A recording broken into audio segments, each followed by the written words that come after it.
I'm going to show you a quick and free way to edit your reference photos to enhance them so that you can improve your artwork before you even start drawing.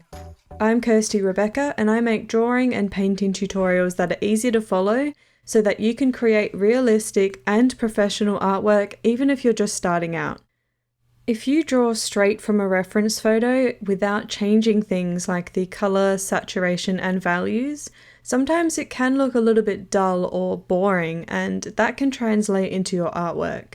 An easy way to make your drawings pop is to actually edit your reference photo so that you have more contrast, which makes your lights lighter and your darks darker, and to change the color saturation or temperature to bring out some of those hidden colors that may not be so obvious in your original photo. That way, when you go to start your drawing, you now have a pretty good idea of how your artwork is going to look, and you now have a reference photo that has been edited to your liking. This is also a really great way to add some of your personal style into your artwork as well. For example, I like to add a lot of blues and purples in my drawings, so I tend to make my reference photos a little bit cooler by changing the color temperature, which automatically helps bring out some of those colors. And you can play around with all sorts of different settings to see what you like the look of. The free website that I'm using is called iPicky, so I'm going to leave that link in the description for you. So this is what iPicky.com looks like, and we're just going to click on Edit a Photo.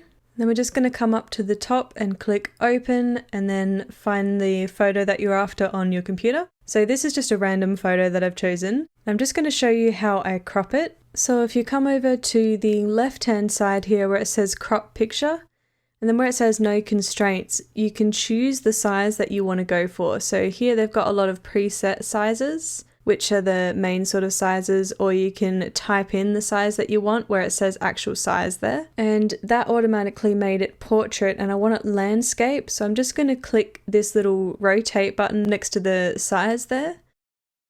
And then you can just drag the corners out to reposition it. And then I'm going to come over to exposure on the left hand side here, and this is where you can change how bright it is, and you can change the contrast and the highlights and things like that. So this picture was a little bit dark, especially around the eyes. So I'm going to put the exposure up a little bit, not too much because you'll lose a lot of the details. And you can also change the contrast if you want to, but I'm just going to use the highlights bar and the shadows, so that will brighten the highlights and darken the shadows a little bit. So you can play around with all of these sliders depending on what you want to do with your photo. And usually I like to have quite a good contrast with mine, so I like to have my shadows quite dark and my highlights quite light. Then when you're done, just click Apply. Then I'm going to go into Colors, and this is where you can alter the temperature, so how warm or cool it is. So this photo was a little bit warm for my liking, so taking it to the left a little bit on the temperature bar, which will make it a little bit cooler.